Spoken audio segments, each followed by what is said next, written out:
का 102वां एपिसोड। ये अच्छा काम किया, वो बड़ा काम किया। मन की बात के कितने ही श्रोता अपनी चिट्ठियों में बहुत सारी प्रशंसा करते हैं। कोई कहता है ये किया, कोई कहता है वो किया, ये अच्छा किया, ये ज्यादा अच्छा किया, ये बढ़िया किया। लेकिन मैं जब भारत के सामान्य मानवी के प्रयास, उनकी मेहनत, उनकी इच्छा शक्ति को देखता हूं तो खुद अपने आप अभिभूत हो जाता हूं। बड़े से बड़ा लक्ष्य हो, कठिन से कठिन चुनौती हो, भारत के लोगों का सामूहिक बल, सामूहिक शक्ति हर चुनौती का हल निकाल देता है। अभी हमने 2-3 दिन पहले देखा कि देश के पश्चिमी छोर पर कितना बड़ा साइक्लोन आया। तेज चलने वाली हवाएं, तेज बारिश, साइक्लोन बिपरजॉय ने कच्छ में कितना कुछ तहस नहस कर दिया। लेकिन कच्छ के लोगों ने जिस हिम्मत और तैयारी के साथ इतने खतरनाक साइक्लोन का मुकाबला किया, वो भी उतना ही अभूतपूर्व है। 2 दिन बाद ही कच्छ के लोग अपना नया वर्ष यानी आषाढ़ी बीज भी मनाने जा रहे हैं।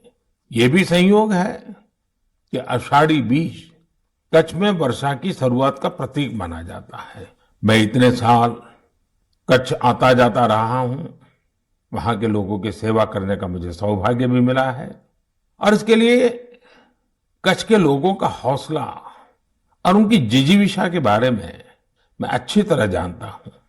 2 दशक पहले के विनाशकारी भूकंप के बाद जिस कच्छ के बारे में कहा जाता था वो कभी उठ नहीं पाएगा, आज वही जिला देश के तेजी से विकसित होते जिलों में से एक है।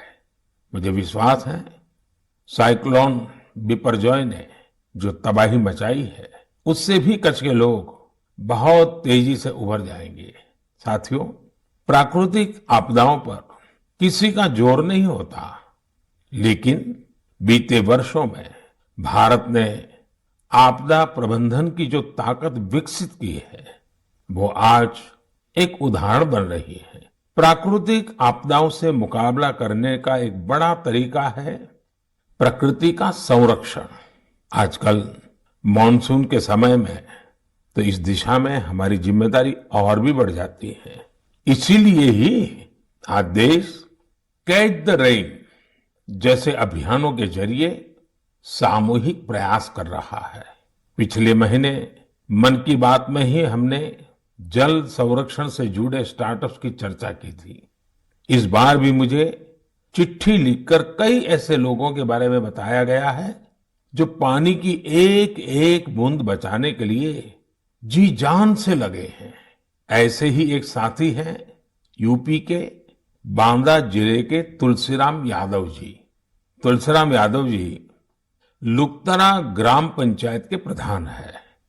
आप भी जानते हैं कि बांदा और बुंदेलखंड क्षेत्र में पानी को लेकर कितनी कठिनाइयां रही है। इस चुनौती से पार पाने के लिए तुलसीराम जी ने गांव के लोगों को साथ लेकर इलाके में 40 से ज्यादा तालाब बनवाए हैं। तुलसीराम जी ने अपनी मुहिम का आधार बनाया है खेत का पानी खेत में, गांव का पानी गांव में।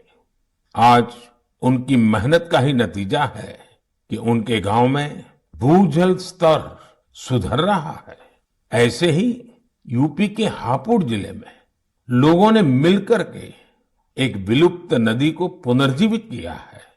यहाँ काफी समय पहले नीम नाम की एक नदी हुआ करती थी। समय के साथ वो लुप्त हो गई, लेकिन स्थानीय स्मृतियां और जन कथाओं में उसे हमेशा याद किया जाता रहा। आखिरकार लोगों ने अपनी इस प्राकृतिक धरोहर को फिर से सजीव करने की ठानी। लोगों के सामूहिक प्रयास से अब नीम नदी फिर से जीवंत होने लगी है। नदी के उद्गम स्थल को अमृत सरोवर के तौर भी विकसित किया जा रहा है। साथियों, ये नदी, नहर, सरोवर ये केवल जल स्रोत ही नहीं होते हैं, बल्कि इनसे जीवन के रंग और भावनाएं भी जुड़ी होती हैं। ऐसा ही एक दृश्य अभी कुछ ही दिन पहले महाराष्ट्र में देखने को मिला। ये इलाका ज्यादातर सूखे की चपेट में रहता है।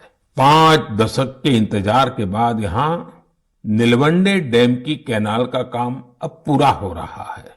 कुछ दिन पहले टेस्टिंग के दौरान कैनाल में पानी छोड़ा गया था। इस दौरान जो तस्वीरें आई वो वाकई भावुक करने वाली थी। गांव के लोग ऐसे झूम रहे थे जैसे होली दिवाली का त्योहार हो। साथियों, जब प्रबंधन की बात हो रही है तो मैं आज छत्रपति शिवाजी महाराज को भी याद करूंगा। छत्रपति शिवाजी महाराज की वीरता के साथ ही उनकी गवर्नेंस और उनके प्रबंध कौशल से भी बहुत कुछ सीखने को मिलता है। विशेषकर जल प्रबंधन और नौसेना को लेकर छत्रपति शिवाजी महाराज ने जो कार्य किए वो आज भी भारतीय इतिहास का गौरव बढ़ाते हैं। उनके बनाए जल दुर्ग इतनी शताब्दियों बाद भी समंदर के बीच में आज भी शान से खड़े हैं। इस महीने की शुरुआत में ही छत्रपति शिवाजी महाराज के राज्याभिषेक के 350 वर्ष पूरे हुए हैं। इस अवसर को एक बड़े पर्व के रूप में मनाया जा रहा है। इस दौरान महाराष्ट्र के रायगढ़ किले में इससे जुड़े भव्य कार्यक्रमों का आयोजन किया गया। मुझे याद है कई वर्ष पहले 2014 में मुझे रायगढ़ जाने उस पवित्र भूमि को नमन करने का सौभाग्य मिला था। ये हम सबका कर्तव्य है कि उस अवसर पर हम छत्रपति शिवाजी महाराज के प्रबंध कौशल को जानें, उनसे सीखें। इससे हमारे भीतर हमारी विरासत पर गर्व का बोध भी जगेगा और भविष्य के लिए कर्तव्यों की प्रेरणा भी मिलेगी। मेरे प्यारे देशवासियों, आपने रामायण के उस नन्ही गिलहरी के बारे में जरूर सुना होगा जो राम सेतु बनाने में मदद करने के लिए आगे आई थी। कहने का मतलब ये कि जब नीयत साफ हो, प्रयासों में ईमानदारी हो, तो फिर कोई भी लक्ष्य कठिन नहीं रहता।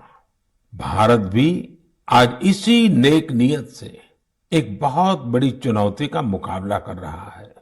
ये चुनौती है टीबी की, जिसे क्षय रोग भी कहा जाता है। भारत ने संकल्प किया है 2025 तक टीबी मुक्त भारत बनाने का। लक्ष्य बहुत बड़ा जरूर है।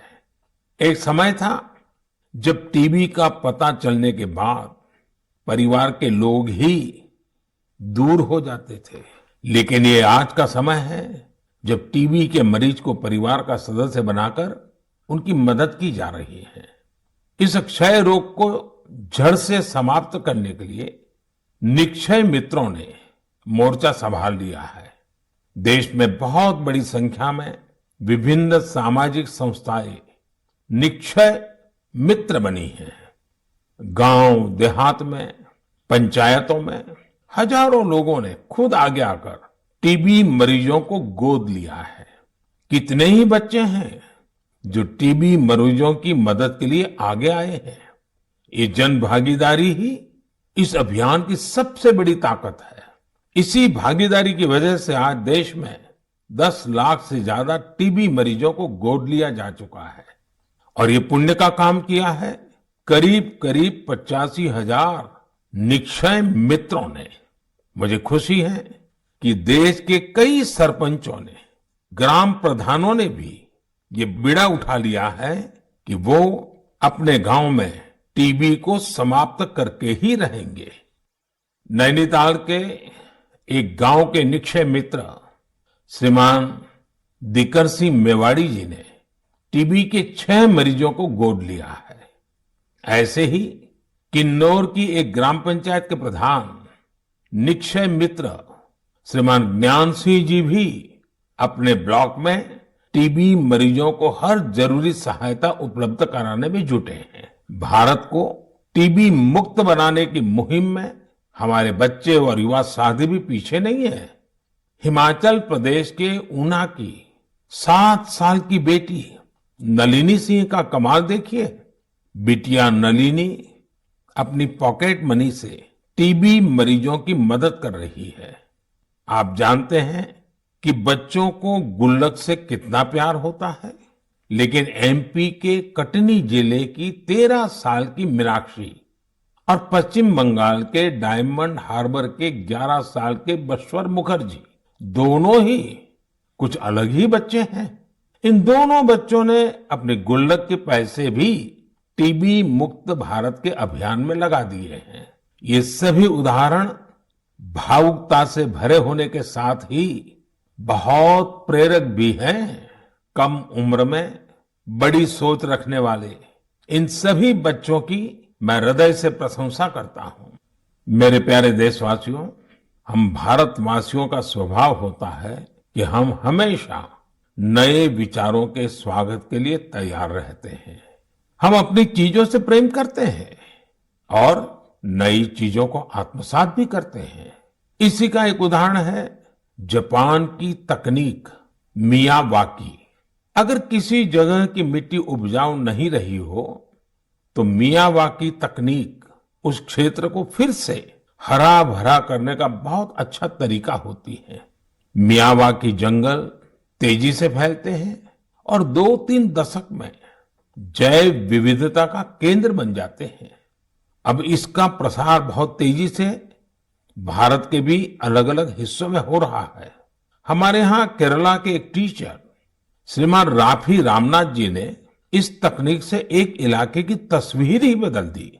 दरअसल रामनाथ जी अपने स्टूडेंट्स को प्रकृति और पर्यावरण के बारे में गहराई से समझाना चाहते थे। इसके लिए उन्होंने एक हर्बल गार्डन ही बना डाला। उनका ये गार्डन अब एक बायोडायवर्सिटी जोन बन चुका है। उनकी इस कामयाबी ने उन्हें और भी प्रेरणा दी।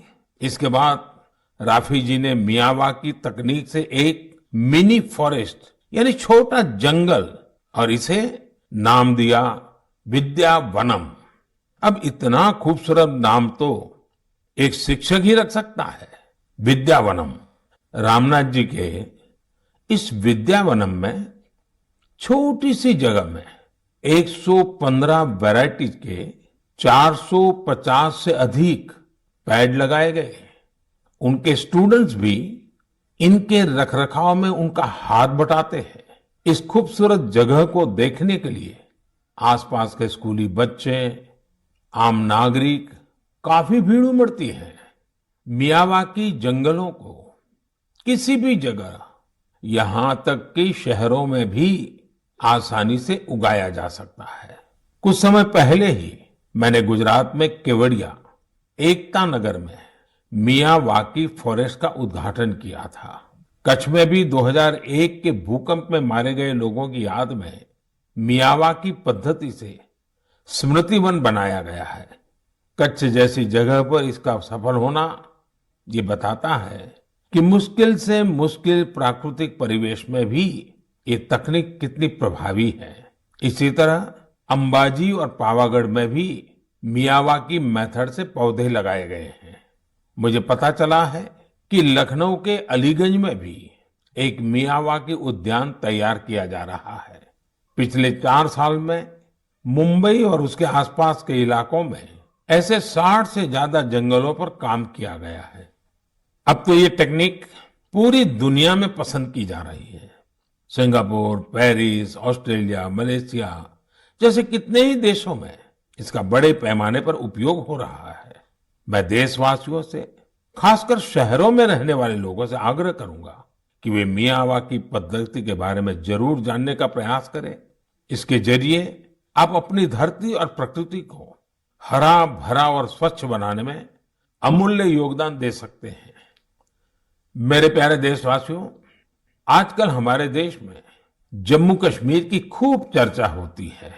कभी बढ़ते पर्यटन के कारण तो कभी G20 के शानदार आयोजनों के कारण।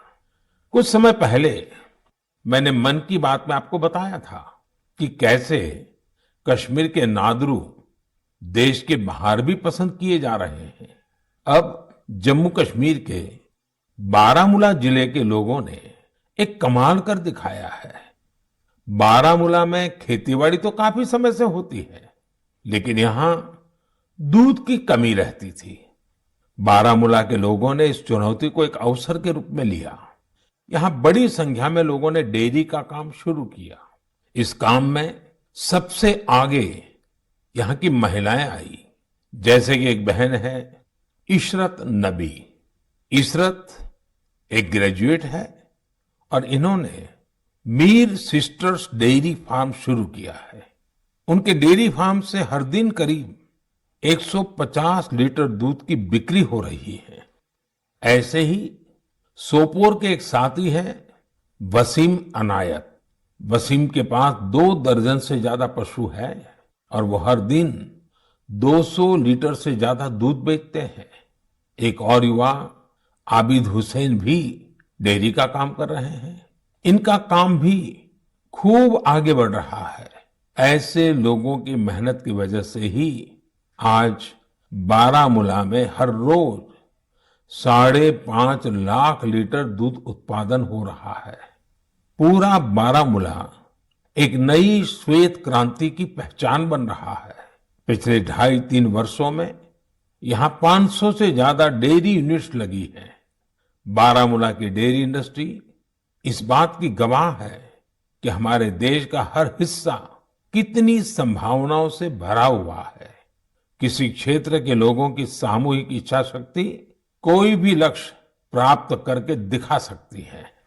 मेरे प्यारे देशवासियों, इसी महीने खेल जगत से भारत के लिए कई बड़ी खुशखबरियां आई हैं।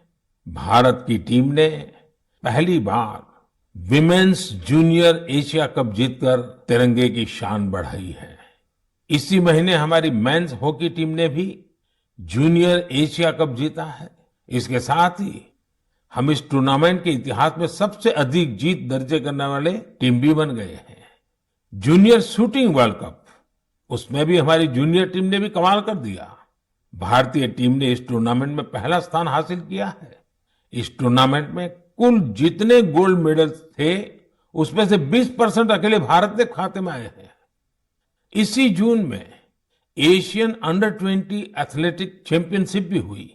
इसमें भारत पदक तालिका में 45 देशों में टॉप 3 में रहा। साथियों, पहले एक समय होता था जब हमें अंतर्राष्ट्रीय आयोजनों के बारे में पता तो चलता था, लेकिन उसमें अक्सर भारत का कहीं कोई नाम नहीं होता था।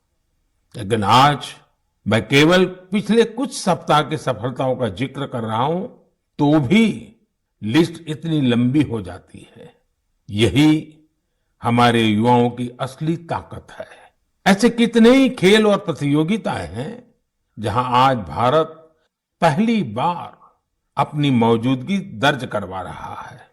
जैसे कि लॉन्ग जंप में श्री शंकर मुरली ने पेरिस डायमंड लीग जैसे प्रतिष्ठित आयोजन में देश को ब्रॉन्ज दिलाया है। ये इस प्रतियोगिता में भारत का पहला मेडल है। ऐसे ही एक सफलता हमारी अंडर 70 वुमेन रेसलिंग टीम ने किर्गिस्तान में भी दर्ज की है। मैं देश के इन सभी एथलीट्स, उनके पेरेंट्स और कोचिज सबको उनके प्रयासों के लिए बहुत बहुत बधाई देता हूं। साथियों, इंटरनेशनल आयोजनों में देश की सफलता के पीछे राष्ट्रीय स्तर पर हमारे खिलाड़ियों की कड़ी मेहनत होती है। आज देश के अलग अलग राज्यों में एक नए उत्साह के साथ खेलों के आयोजन होते हैं। इनसे खिलाड़ियों को खेलने, जीतने और हार से सीखने का मौका मिलता है। जैसे अभी उत्तर प्रदेश में खेलो इंडिया यूनिवर्सिटी गेम्स का आयोजन हुआ। इसमें युवाओं में खूब उत्साह और जोश देखने को मिला। इन खेलों में हमारे युवाओं ने 11 रिकॉर्ड तोड़े हैं। इन खेलों में पंजाब यूनिवर्सिटी, अमृतसर की गुरु नानक देव यूनिवर्सिटी और कर्नाटका की जैन यूनिवर्सिटी मेडल टैली में पहले 3 स्थानों पर रही है। साथियों, ऐसे टूर्नामेंट्स का एक बड़ा पहलू यह भी होता है कि इनसे युवा खिलाड़ियों की कई इंस्पायरिंग स्टोरीज भी सामने आती हैं।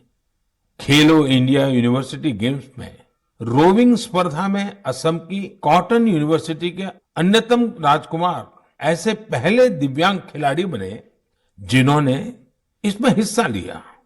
बरकतुल्ला यूनिवर्सिटी की निधि पवैया घुटने में गंभीर चोट के बावजूद शॉटपुट में गोल्ड मेडल जीतने में कामयाब रही। सावित्रीबाई फूले पुणे यूनिवर्सिटी के शुभम भंडारे को एंकल इंजरी के चलते पिछले साल बेंगलुरु में निराशा हाथ लगी थी, लेकिन इस बार वे स्टेपल चेस के गोल्ड मेडलिस्ट बने हैं। बर्दवान यूनिवर्सिटी की सरस्वती कुंडू अपनी कबड्डी टीम की कैप्टन है। वे कई मुश्किलों को पार कर यहां तक पहुंची है। बेहतरीन प्रदर्शन करने वाले बहुत सारे एथलेट्स को टॉप स्कीम से भी बहुत मदद मिल रही है। हमारे खिलाड़ी जितना खेलेंगे उतना ही खिलेंगे। मेरे प्यारे देशवासियों, 21 जून भी अब आ ही गई है।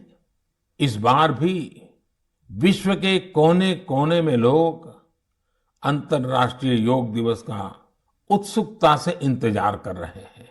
इस वर्ष योग दिवस की थीम है योगा फॉर वसुधैव कुटुंबकम, यानी एक विश्व एक परिवार के रूप में सबके कल्याण के लिए योग।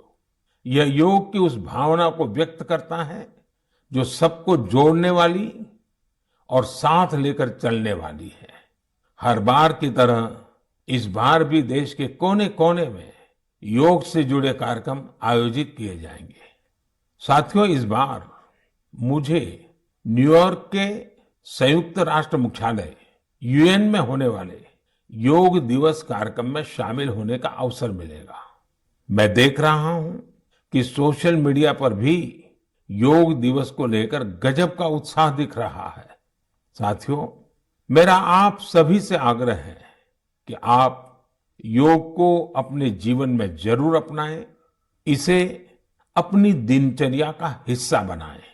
अगर अब भी आप योग से नहीं जुड़े हैं, तो आने वाली 21 जून इस संकल्प के लिए बहुत बेहतरीन मौका है। योग में तो वैसे भी ज्यादा तामझाम की जरूरत ही नहीं होती है। देखिए, जब आप योग से जुड़ेंगे तो आपके जीवन में कितना बड़ा परिवर्तन आएगा। मेरे प्यारे देशवासियों, परसों यानी 20 जून को ऐतिहासिक रथ यात्रा का दिन है। रथ यात्रा की पूरी दुनिया में एक विशिष्ट पहचान है। देश के अलग अलग राज्यों में बहुत धूमधाम से भगवान जगन्नाथ की रथ यात्रा निकाली जाती है। ओडिशा के पुरी में होने वाली रथ यात्रा तो अपने आप में अद्भुत होती है। जब मैं गुजरात में था तो मुझे अहमदाबाद में होने वाली विशाल रथ यात्रा में शामिल होने का अवसर मिलता था। इन रथ यात्राओं में जिस तरह देश भर के हर समाज, हर वर्ग के लोग उमड़ते हैं, वो अपने आप में बहुत अनुकरणीय है। ये आस्था के साथ ही एक भारत श्रेष्ठ भारत का भी प्रतिबिंब होती है। इस पावन पुनीत अवसर पर आप सभी को मेरी ओर से बहुत बहुत शुभकामनाएं। मेरी कामना है भगवान जगन्नाथ सभी देशवासियों को अच्छे स्वास्थ्य और सुख समृद्धि का आशीर्वाद प्रदान करें। साथियों, भारतीय परंपरा और संस्कृति से जुड़े उत्सव की चर्चा करते हुए मैं देश के राजभवनों में हुए दिलचस्प आयोजनों का भी जरूर उल्लेख करूंगा। अब देश में राजभवनों की पहचान सामाजिक और विकास कार्यों से होने लगी है। आज हमारे राजभवन टीबी मुक्त भारत अभियान के, प्राकृतिक खेती से जुड़े अभियान के ध्वजवाहक बन रहे हैं। बीते समय में गुजरात हो, गोवा हो, तेलंगाना हो, महाराष्ट्र हो, सिक्किम हो, इनके स्थापना दिवस को अलग अलग राजभवनों ने जिस उत्साह के साथ सेलिब्रेट किया, वह अपने आप में एक मिसाल है। ये एक बेहतरीन पहल है जो एक भारत श्रेष्ठ भारत की भावना को सशक्त बनाती है। साथियों, भारत लोकतंत्र की जननी है, मदर ऑफ डेमोक्रेसी है। हम अपने लोकतांत्रिक आदर्शों को सर्वोपरि मानते हैं, अपने संविधान को सर्वोपरि मानते हैं। इसलिए हम 25 जून को भी कभी भुला नहीं सकते। यह वही दिन है जब हमारे देश पर इमरजेंसी थोपी गई थी। यह भारत के इतिहास का काला दौर था। लाखों लोगों ने इमरजेंसी का पूरी ताकत से विरोध किया था। लोकतंत्र के समर्थकों पर उस दौरान इतना अत्याचार किया गया, इतनी यातनाएं दी गई कि आज भी मन सिहर उठता है। इन अत्याचारों पर, पुलिस और प्रशासन द्वारा दी गई सजाओं पर बहुत सी पुस्तकें लिखी गई है। मुझे भी संघर्ष में गुजरात नाम से एक किताब लिखने का उस समय मौका मिला था। कुछ दिनों पहले ही इमरजेंसी पर लिखी एक और किताब मेरे सामने आई, जिसका शीर्षक है torture of political prisoners in India. Emergency के दौरान छपी इस पुस्तक में वर्णन किया गया है कि कैसे उस समय की सरकार लोकतंत्र के रखवालों से क्रूरतम व्यवहार कर रही थी। इस किताब में ढेर सारी केस स्टडीज हैं, बहुत सारे चित्र हैं। मैं चाहूंगा कि आज जब हम आजादी का अमृत महोत्सव मना रहे हैं, तो देश की आजादी को खतरे में डालने वाले ऐसे अपराधों का भी जरूर अवलोकन करें। इससे आज की युवा पीढ़ी को लोकतंत्र के मायने और उसकी अहमियत समझने में और ज्यादा आसानी होगी। मेरे प्यारे देशवासियों, मन की बात रंग बिरंगे मोतियों से सजी एक सुंदर माला है, जिसका हर मोती अपने आप में अनूठा और अनमोल है। इस कार्यक्रम का हर एपिसोड बहुत ही जीवंत होता है, हमें सामूहिकता की भावना के साथ साथ समाज के प्रति कर्तव्य भाव और सेवा भाव से भरता है। यहाँ उन विषयों पर खुलकर चर्चा होती है जिनके बारे में हमें आमतौर पर कम ही पढ़ने सुनने को मिलता है। हम अक्सर देखते हैं कि मन की बात में किसी विषय का जिक्र होने के बाद कैसे अनेकों देशवासियों को नई प्रेरणा मिली। हाल ही में मुझे देश की प्रसिद्ध भारतीय शास्त्रीय नृत्यांगना आनंदा शंकर जयंत का एक पत्र मिला। अपने पत्र में उन्होंने मन की बात के उस एपिसोड के बारे में लिखा है जिसमें हमने स्टोरी टेलिंग के बारे में चर्चा की थी। उस कार्यक्रम में हमने इस फील्ड से जुड़े लोगों की प्रतिभा को एक्नॉलेज किया था। मन की बात के उस कार्यक्रम से प्रेरित होकर आनंदा शंकर जयंत ने कुट्टी कहानी तैयार की है। यह बच्चों के लिए अलग अलग भाषाओं की कहानियों का एक बेहतरीन संग्रह है। यह प्रयास इसलिए भी बहुत अच्छा है क्योंकि इससे हमारे बच्चों का अपनी संस्कृति से लगाव और गहरा होता है। उन्होंने इन कहानियों के कुछ इंटरेस्टिंग वीडियोस अपने YouTube चैनल पर भी अपलोड किए हैं। मैंने आनंदा शंकर जयंत के इस प्रयास की विशेष तौर पर इसलिए चर्चा की क्योंकि ये देखकर मुझे बहुत अच्छा लगा कि कैसे देशवासियों के अच्छे काम दूसरों को भी प्रेरित कर रहे हैं। इससे सीखकर वे भी अपने हुनर से देश और समाज के लिए कुछ बेहतर करने की कोशिश करते हैं। यही तो हम भारतवासियों का वो कलेक्टिव पावर है जो देश की प्रगति में नई शक्ति भर रही है। मेरे प्यारे देशवासियों, इस बार मन की बात में मेरे साथ इतना ही। अगली बार नए विषयों के साथ आपसे फिर मुलाकात होगी। बारिश का समय है, इसलिए अपने स्वास्थ्य का खूब ध्यान रखिए, संतुलित खाइए और स्वस्थ रहिए। हाँ, योगा जरूर कीजिए। अब कई स्कूलों में गर्मी की छुट्टियां भी खत्म होने को है। मैं बच्चों से भी कहूंगा कि होमवर्क लास्ट दिन के लिए पेंडिंग ना रखें। काम खत्म करिए और निश्चिंत रहिए। बहुत बहुत धन्यवाद।